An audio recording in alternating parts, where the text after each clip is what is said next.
Trump যখন বাইরের দেশে সফরে যান তার আগেই রাতের অন্ধকারে শুরু হয় এক অবিশ্বাস্য মিশন। ৬৮ টন ওজনের দুর্গের মতো গাড়ির বহর হাজার হাজার কিলোমিটার দূরে পৌঁছানোর জন্য শুরু হয় এক মহাযজ্ঞ। ব্যাংক ভল্টের মতো তোলা হয় এই গাড়ির বিশাল সব কার্গো বিমানে। কিন্তু এটা তো কেবল শুরু। আসল খেলা শুরু হয় যখন এই বিমান আকাশে ভূতের মতো উড়ে বেড়ায়।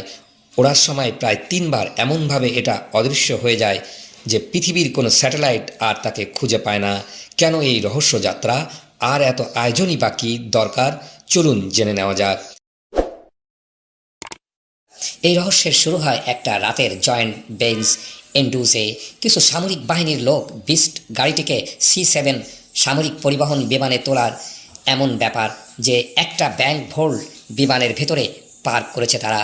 আর সেই সাথে নিশ্চিত করতে হয় যেন বিমানটা উঠতে পারে, কারণ এই বিস্ট গাড়িটার ওজন প্রায় ৯,০০০ কেজি। এটা এমন ভারী যে বিমানের ভুল জায়গায় রাখলে পুরো বিমানের ভারসাম্য নষ্ট হয়ে যাবে। তাই ৩ জন বিশেষজ্ঞ পুরো ৪৫ মিনিট সময় নেন শুধু এই একটা গাড়িকে বিমানের সঠিক জায়গায় রাখতে। লেজার গাইডেন্স সিস্টেম দিয়ে মিলিমিটার পর্যন্ত নিখুঁতভাবে পজিশন করতে হয়। তারপর এমন শক্ত চেন দিয়ে বাঁধা হয় যেন বিমান উল্টে গেলেও গাড়ি নড়বে না। সেই বিকেলেই C-7 বিমানটা টেক অফ করে। কিন্তু এই বিমানের নাম ৩ বার বদলাবে আকাশেই, কারণ যাতে কেউ ট্র্যাক করতে না পারে। ঠিক যেমন গোপন এজেন্টরা ভুয়া নাম ব্যবহার করে, এই বিমানও তেমনি ভুয়া পরিচয় ব্যবহার করে নিজেকে হাইড রাখতে। পরের ১৪ ঘন্টা ধরে এই বিমান একদম আলাদা পথে ওড়ে। সাধারণ কোনো বিমানের রুট দিয়ে এই বিমান যায় না, এমনকি এটা কোনো সাধারণ রাডারেও ধরা পড়ে না। মূলত রাতের আকাশে ভূতের মতো উড়ে বেড়ায় এই বিমান। এর ভেতর শুধু প্রেসিডেন্টের গাড়ি না, পুরো একটা গাড়িবহর থাকে। যেমন এই বিমানেই আছে অ্যাম্বুলেন্স, যেখানে প্রেসিডেন্টের জন্য রক্ত রাখা আছে। গাড়িটা যেটা আশেপাশে সব ইলেকট্রনিক এবং মোবাইল ডিভাইস জ্যাম করে দিতে পারে। কিন্তু এই বিমান তো ল্যান্ড করতে হবে, তবে কিভাবে? আসলে এই পাইলটরা এমন সময় ল্যান্ড করতে চায় যখন কোনো শত্রু দেশের স্যাটেলাইট আকাশে নজরদারি করে না। আর এজন্য তারা ঘন্টার পর ঘন্টা আকাশে ঘুরতে রাজি, কিন্তু ধরা পড়তে রাজি না। আর এজন্যই তাদেরকে ২ বার আকাশে জ্বালানি নিতে হয়। প্রথমবার আটলান্টিক মহাসাগরের মাঝখানে, আর দ্বিতীয়বার ভূমধ্য সাগরে। কারণ এই বিমান কোনো দেশেই ল্যান্ড করতে পারবে না। ল্যান্ড করলেই তল্লাশি হবে আর গোপনীয়তা ফাঁস হয়ে যাবে। দ্বিতীয়বার জ্বালানি নেওয়ার পর মিডল ইস্টে ঢোকার সময় এই বিমান তার পরিচয় শেষবারের মতো বদলায়। আর এভাবে ৬৮ টন ওজনের প্রেসিডেন্টের গাড়ির বহর হাওয়ায় মিলিয়ে যায়। এরপর বিমান কাতারের আল দাউদ এয়ারবেসে এসে ল্যান্ড করে ঠিকই রাত ৩টা ১৭ মিনিটে, যখন শুধু সিক্রেট সার্ভিসের এজেন্টরা দাঁড়িয়ে থাকে। একদিন আগে থেকেই কোনো সাধারণ এয়ারপোর্ট ওয়ার্কার নেই, শুধু ইশারা আর গোপন রেডিও যোগাযোগে কার্গো দরজা খুলে যায়।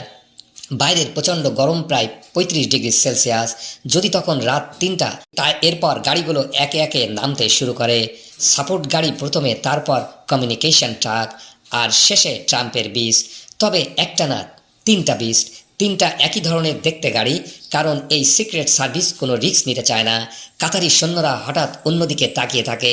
গাড়িগুলো যায় ওয়্যারহাউস নাম্বার 7-এ, যেটা ২ দিন আগেও একটা সাধারণ গোডাউন অবস্থায় ছিল। কিন্তু এই সময়টায় সেখানে দুর্গের মতো সিকিউর করা হয়। ভেতরে ঢুকলে যেন মনে হবে ব্যাংকের ভোল্ট আর দুর্গের মিশ্রণ। তাপমাত্রা খুবই নির্দিষ্ট করে রাখা হয়, কারণ বেশি বা কম তাপে বিস্টের রাবার সিল নষ্ট হতে পারে। আর সিল নষ্ট হয়ে যাওয়া মানে রাসায়নিক হামলা থেকে সুরক্ষা আর কাজ করবে না। ৩টা বিস্ট এমনভাবে পার করা থাকে যে কেউ বুঝতে পারবে না যে আসলে কোনটায় প্রেসিডেন্ট উঠবে। পরের ৭২ ঘন্টা আমেরিকার মেরিনারা এই গোডাউন পাহারা দেয়। ২ মাইল পর্যন্ত এলাকা তারা কন্ট্রোল করে। ড্রোন, দূরবর্তী ক্যামেরা, এমনকি লুকানো মাইক্রোফোন সব ধরা পড়বে তাদের কাছে। তখন ট্রাম্পের জন্য ৩টা বিস্ট গোডাউন থেকে বের হয়ে আলাদা আলাদা রাস্তা দিয়ে এয়ারপোর্টে যায়। এয়ারফোর্স ১ যখন ল্যান্ড করে, ৩টা গাড়ি ক্রমাগত জায়গা বদলাতে থাকে। ট্রাম্প সিঁড়ি দিয়ে নামার সময় পর্যন্ত কেউ জানে না যে তিনি কোন গাড়িতে উঠবেন। সিদ্ধান্তটা নেওয়া হয় একদম শেষ মুহূর্তে, গোপন মেসেজে। প্রেসিডেন্ট একটা বিস্টে উঠলেও বাকি ২টা কিন্তু খালি থাকে না। সিক্রেট সার্ভিসের এজেন্টরা এমনভাবে বসে থাকে যেন তারাই প্রেসিডেন্ট। রাস্তার এই খেলা আরও জমে ওঠে। ৩টা গাড়ি প্রতি ৩০ থেকে ৯০ সেকেন্ডের মধ্যে জায়গা বদলায়। এমনকি হেলিকপ্টার থেকে ভিডিও করলেও বোঝা যাবে না যে আসলে কোনটায় প্রেসিডেন্ট আছে। কিন্তু এই ব্যাপারটা শুধু জায়গা বদলানো নয়, প্রতিটা বিস্ট থেকেই একই ধরনের সিগন্যালস ছাড়ানো হয়, যেখানে বাইরে থেকে ইলেকট্রনিক ডিভাইস দিয়েও স্ক্যান করলে তিনটাকে একই মনে হবে।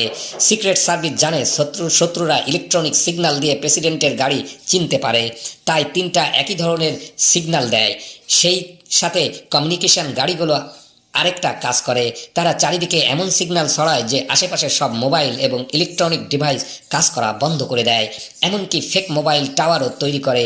কেউ মোবাইল ফোনে হামলার পরিকল্পনা করতে গেলে তাদের কল চলে আসে আমেরিকার গোয়েন্দাদের কাছে। এই অদৃশ্য সুরক্ষা বেষ্টনী 500 মিটার পর্যন্ত বিস্তৃত থাকে। ড্রোন, জিপিএস হারিয়ে যায়, স্মার্টফোন কাজ করে না, এমনকি আধুনিক গাড়ির রিমোট কিও কাজ করে না। কিন্তু কোনো দেশ ভিজিট শেষ হলেই কি কাজ শেষ? মোটেই না। এয়ারফোর্স ওয়ান যখন ট্রাম্পকে নিয়ে উড়ে যায় তখন শুরু হয় সবচেয়ে সতর্ক অংশ।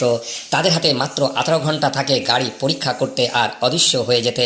টেকনিক্যাল টিম ঝাঁপিয়ে পড়ে প্রতিটা গাড়িতে অত্যাধুনিক যন্ত্রপাতি নিয়ে, যা দূর থেকে লুকানো মাইক্রোফোনও ধরতে পারে। তারা লুকানো ক্যামেরা খোঁজে, বিস্ফোরক চিহ্ন চেক করে আর প্রতিটা ইলেকট্রনিক সিস্টেম আবার স্ক্যান করে। তারপর আসে সবচেয়ে অবাক করা পার্ট। প্রতিটা গাড়িতে স্প্রে করা হয় এমন কেমিক্যাল যা ডিএনএ আর আঙ্গুলের ছাপ পর্যন্ত মুছে ফেলে, কারণ বিদেশি গোয়েন্দারা এই চিহ্ন থেকেই আমেরিকান এজেন্টদের তথ্য সংগ্রহ করতে পারে। আর ফেরার সময় সবকিছু আলাদা, আলাদা মানুষ, আলাদা রাস্তা, আলাদা সময়। ট্রাম্প যদি রাতে মধ্যপ্রাচ্যে পৌঁছায় তবে সে দিনে চলে যায়। আর এভাবেই আমেরিকার প্রেসিডেন্টের গাড়ির বহর সারা বিশ্বে ভূতের মতো ঘুরে বেড়ায়, যেখানে কেউ টের পর্যন্ত পায় না। Follow and subscribe for more.